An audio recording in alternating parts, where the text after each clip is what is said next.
asalaamaaleykum sama gars yi yéen a ngi ci Leral TV man de daam lu ma gis ci TikTok affaire bi daf ma jaaxal lool xaar leen ma compal leen tuuti après ma ñëwaat ma expliquer leen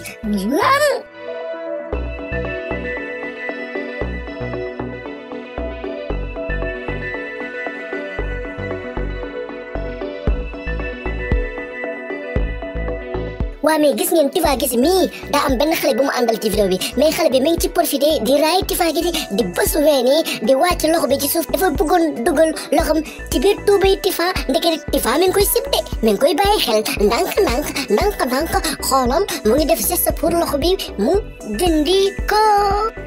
mais man kii xaw ma daa xoñ wala lan lu muy sàccee plaisir ci moromu jigéenam mu ni lan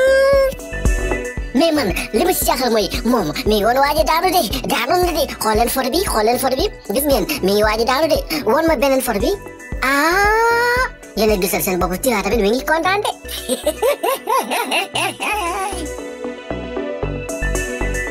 ñoo ngi màcc seen tuun yi de xool leen way sama daay ci sama gars yi man maa fi jaaroon ba beneen yoon fii ci Leral TV n'oubliez pas de vous abonner. yow affaire yu ñàkk xorom yi mooy yow affaire yu nëbb neem yi mooy lan yow affaire yu forox yi mooy lan lan moo tax man du ma wax lan moo tax man bokkuma ci débat bi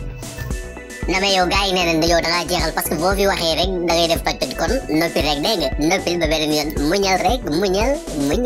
bye bye.